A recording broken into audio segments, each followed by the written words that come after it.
The 1999 London nail bombings were a series of bomb explosions in London, England. Over 3 successive weekends between 17 and the 30th of April 1999, homemade nail bombs were detonated respectively in Brixton in South London, at Brick Lane, Spitalfields in the East End, and at the Admiral Duncan pub in Soho in the West End. Each bomb contained up to 1,500 4-inch nails, in holdalls that were left in public spaces. The bombs killed 3 people and injured 140 people, 4 of whom lost limbs.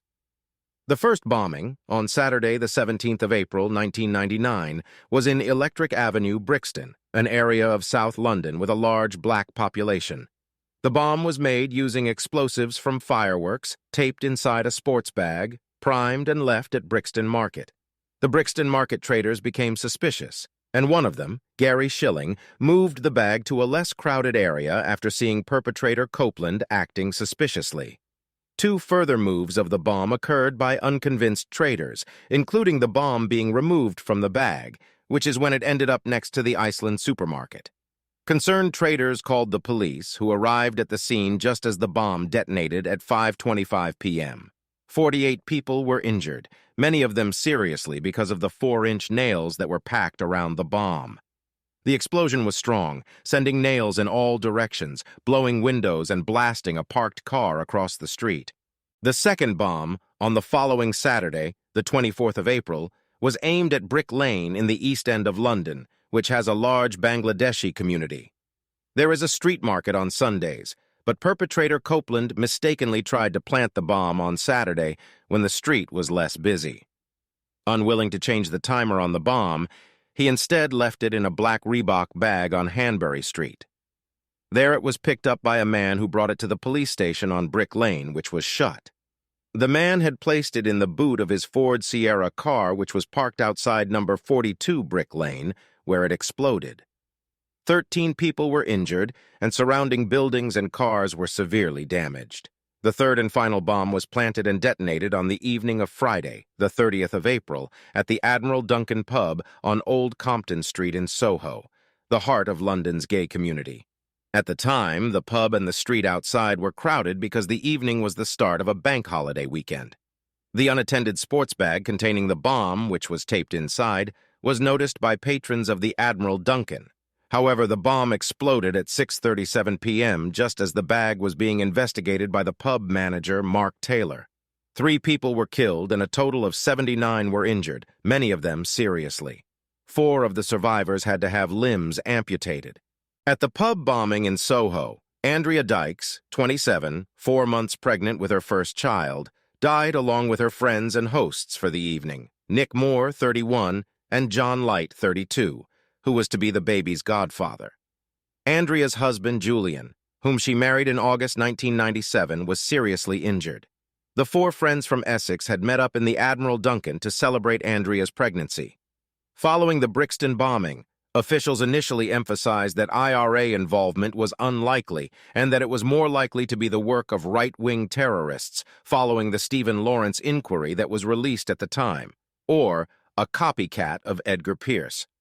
On the 19th of April, Combat 18, a neo-Nazi terrorist organization, claimed responsibility via telephone. By the time of the Brick Lane bombing a week later, which the police linked with the Brixton bombing, it was clear that a racist entity was behind the attacks. It also ignited fears of racial tensions, particularly after the release of the Stephen Lawrence inquiry in February, and as Brixton was the scene of race riots in 1981. Although these had been described by the police as specifically race-hate attacks, they had issued a warning that a gay bar could potentially be the bombers' next target, and the Yard, a pub in the Soho area, had displayed a poster warning customers to be alert.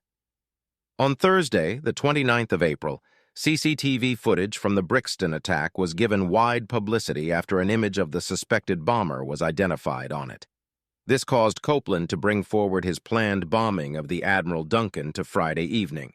Paul Mifsud, a colleague of Copeland, recognized him from the footage and alerted the police about an hour and 20 minutes before the third bombing. The Admiral Duncan bombing was linked to the previous ones by police, with far-rightists once again the prime suspects. 2 hours after the bomb, the neo-Nazi White Wolves organization claimed responsibility for the attack. It was feared other ethnic minorities, such as Jews and Asians, would be targeted next. Some synagogues stepped up security as a result. Copeland was arrested that night once the police obtained his address, a rented room in Sunnybank Road, Cove, Hampshire. He admitted carrying out the 3 bombings as soon as he opened the door to the police, telling them, "Yeah, they were all down to me. I did them on my own." He showed them his room, where 2 Nazi flags were hanging on a wall, along with a collection of photographs and newspaper stories about bombings. In May 2021, the informant Arthur, who identified Copeland, spoke to The Guardian about David Copeland and the contemporary threat from the extreme right. In July 2021, the handler of the informant Arthur published an article on the work of the Community Security Trust, which included David Copeland, and such work continues now. After his arrest following the bombings, Copeland told psychiatrists that he had started having sadomasochistic dreams when he was about 12 years old, including dreams or fantasies that he had been reincarnated as an SS officer with access to women as slaves. He left school for a series of failed jobs, reportedly blaming immigrants for the difficult job market. Copeland became involved in petty crime, drinking, and drug abuse. His father was eventually able to get him a job as an engineer's assistant on the London Underground. Copeland's father called him fairly intelligent as a child.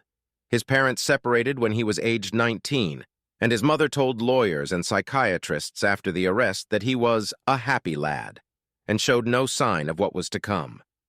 According to psychiatrists, Copeland also had a higher-than-average IQ. One of the doctors believed his behavior started to change around 1995 when he was 19, isolating himself from friends and family. Copeland's mental state was assessed at Broadmoor Hospital. He was diagnosed by 5 psychiatrists as having paranoid schizophrenia, while one diagnosed a personality disorder not serious enough to avoid a charge of murder. There was no dispute that he was mentally ill, but the extent of this, and whether he was unable to take responsibility for his actions, became a matter of contention. At the Old Bailey, Copeland's plea of guilty to manslaughter on the grounds of diminished responsibility was not accepted by the prosecution or jury. On the 30th of June 2000, Copeland was convicted of 3 counts of murder and planting bombs and given 6 life sentences.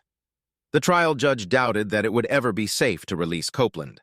On the 2nd of March 2007, the High Court decided that Copeland should remain in prison for at least 50 years, ruling out his release until 2049 at the earliest, when he would be 73. Copeland appealed. On the 28th of June 2011, the Court of Appeal upheld the ruling.